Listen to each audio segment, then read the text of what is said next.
Өнөөдөр нэг үнийн өсөлтийн тухай нэг юм ярих гад ярмаар санагдаад. Би өнөөдөр нөгөө нэг гараад манай нөгөө гэрийн ойр зүрийн нөгөө савн шампунь нэг ойр зүрийн хэвлэн юм байдаг шүү дээ. Тэр дуусчих. Тэгээ гараад ингээд яваад ойр зүрийн мад цуглуулад орж ирлээ. Тэгээд за би дэлгүүр рекламт гайгүй ямар нэгэн бараа бүтээгдэхүүн рекламт гайгүй шүү. Би нэг биеийн савгаар байнга бие угаадаг байхгүй. За тэр савгийнхаа нэрийг хэлэхгүй. Тэгээ ерөөдөө яг нэг аим хуурай арьстай. Тэгээ манайч нөгөө гүний удгаас усаа авдаг болохоор ер нь гүний удгийн ус чинь байрны усыг бодвол айгүй хатуу штэ. Хатуулагтай байдаг. За байранд авах ч гэсэн ялгаагүй л арьс хуурай штэ гэсэн дөө. Тэгээд яг хөө миний биеийн арьс өөрөө айгүй хуурай болохоор ерөөдөө тэр савнгаар угаагаа тэгээ бие тосолтой. Тэгээ яг хөө тэр савнгаа л ер нь авдаг гэсэн одоо нөгөө хэрэглээ сурцсан. Тэгээд өнөөдөр тэр савнгаа нэг дэлгүүрээс авсан чинь 29450 төгрөгөөр би авч байгаа байхгүй тэр савнг. Тэгээд нөгөө сав маа ойр зүрийн авчаад дэлгүүрээс гарч ирэл. Тэгэл дахиад өөр дэлгүүр рүү орсон. Санаанд явж байгаа айгүй өөрхөн дэлгүүр олоо доо. Тэгсэн чинь тэр дэлгүүр заяа ерөн солонгосын бүтээгдэхүүн байдаг дэлгүүр. Бөөний үнээр зардаг бүх юм аа. Тэгээ хамгийн өөр нь юу гэхээр нөгөө бөөний үн чинь дандаа тоо заадаг штэ. Тэдний ширхгээс дээш авал бөөний үндэ орно гэх. Тэгээ тэр дэлгүүр бол айгүй өөр юм тоо заахгүй та нэгийг ч авсан бөөний үнээр гэдэгдэг. Тэгээ тэр юу зардаг вэ гэхээр нэг ойр зургийн одоо солонгосын нүүрний маскнууд тэгээд нөгөө гизний янз бүрийн нөгөө ашигт бактериуд энтергээл тэгээ нэг нүүрний одоо нэг тоник биеийн лошн гэл нэг хөөрхөн биеийн спрей энтергээл өгдөө штэ. Тийм ойр зургийн зардаг дэлгүүр байгаа байхгүй. Тэгээ айгүй өөр юм тэр дэлгүүр рүү би орсон чинь яг миний нөгөө хэрэгэлдэг 29450 төгрөгөөр авсан биеийн савн зав яг адилхан хэмжээтэй яг адилхан орц найрлагатай тэр савн тэр дэлгүүрт 22 мянга гэж байгаа. Тэгээ би бүр гайхаад үгүй яаж энэ савн чинь би сая доороос бүр 29 мянган зүгээр авлаа шүү дээ. Яагаад юм бэ гэсэн чинь өө ихчээ манайх ингээ бөөний үнээр зардаг юу дэлгүүр юм аа. Тэгээ манайх ингээ солонгосоос бас юмаа бөөний үнээр нь цаанаас нь худалдаж аваад тэгээ Монголд оруулж ирдэг гэж байгаа.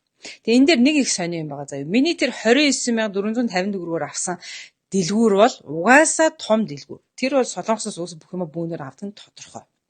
Тэгэхээр бүхэл бүтэн энд чинь юу вэ? 7000 гаруй төгрөгийн зүрх гарч байгаа байхгүй. Яг нэг адилхан бүтээгдэхүүн дээр. Тэгэхээр энэ аягүй сонь. Тэгэхээр манай Монголд юмыг хямдхан зарах боломж байгаа байхгүй. Тэгэхээр хүмүүс зүгээр л одоо юмны үн өссөн, тог захлааны үн өссөн гэл автоматар тий 2000, 3000, 4000 гэл ингээл нэмчихдэг.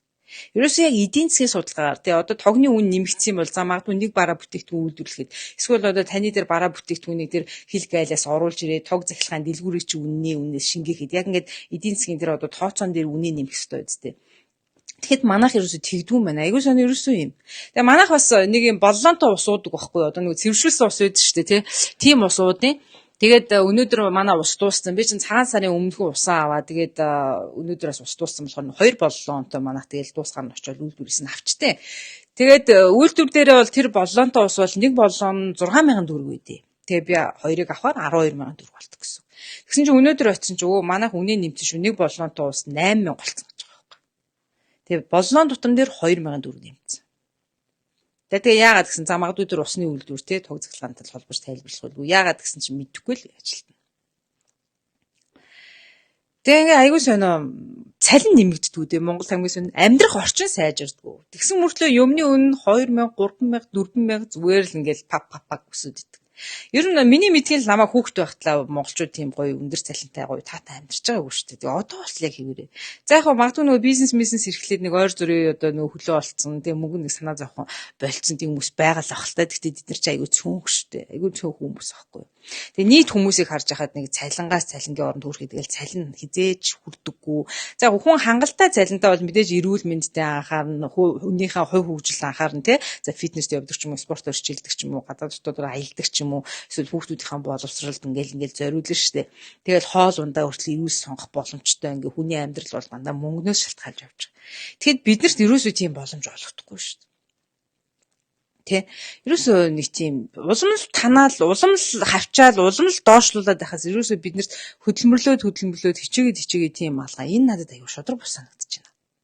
Ерөөсөө Монголны хөгжихгүй байна. Яагаад тийм цөөхөн хүнийг те ингээ хөгжиж болохгүй байгаа юм? Яагаад ингээ юмыг хямдхан зарж өнөөдөр те яг нэг адилхан сам бүхэл бүтэн 7450 төгрөгийн зөрүүтэй байгаа юм. Ийм боломж байхад ингээ хувийн бизнес эрхлэгчид ч гэсэн одоо те ийм л шүү дээ. Юмны үн л өсөд идэг аюу сонио. Тэгээ цалин мөнгө нь өсдөг. Одоо юу гэдэг нь сартаа нэг $4-5 мянган долларын цалин авдаг болчихсон. Тэр 29,000-ын сав яана 22,000 гэл би өнөөдөр 7,000 төгрөгийн зүргээрээ суухгүй л хэл та. Гэтэ өнөөдөр 7,000 төгрөндөө нарийнсан да биш шүү дээ. Бид нар өнөөдөр ганцхан бие угааж амьдрдгүү. Өчнөө хоолунд, өчнөө туг захилгаан, өчнөө хүүхдийн хэрэглээ, машин тэрэг гэл ингээ бид нар юмаа зарцуулдаг ш. Тэгэхээр энэ бүх юм чинь зэрэг өсөө явчихаар эн чинь өөрөө хүмүүсийн амьдрал өөрснөө эргээд тийм сайжрахгүй хүмүүс дээр дандаа ачаа ирж ин мөнгөн дандаа хөдөлцөхгүй дандаа л юмаа таанж эхэлж ин энэс л хүмүүс одоо аз жаргалгүй стресстэй л байгаа. Тэгэхээр бол нэр амьдрах орчин сайжрахгүй байна. Энэ байдлаар нь өөрчлөгдөхгүй байхаа тийм Монголын байдал гэр хамсалтай байна. Тэгэл гараал ойр зурхан дэлгүүр ороод ирэхэд чинь юмны үнэс 8 мэдэгдэж штэ. За өмнө нь ч бол супермаркетуудаас ойр зүрийн юм авахд 90 л дажгүй байдаг гэсэн чинь сая юу вэ баг тэр бичэн чинь 4,000 5,000 6,000 за баг 4,000-ын бичэн байгаа мó бурхан минь ямар үнэтэй болцсон юм бэ амар үнэтэй байна. Тэгээ би нэг захаас ирнэ хүнсний юмаа цуглуулдаг байхгүй хүнсний захаас за тэр захын ямар зах гэдгийг хэлээд ч яах вэ. Тэгэд ерөөдөө яг дахианы ийм цээж махыг ингээ хоёр хилээр ингээд хийгээд уудлаад ингээ хөлдөөцсөн тиймэрхүү махсгүй гуй муйны тийм мах байдаг байхгүй юу. За бас ийм дахианы нөгөө юу буглаг энтер гэдэг.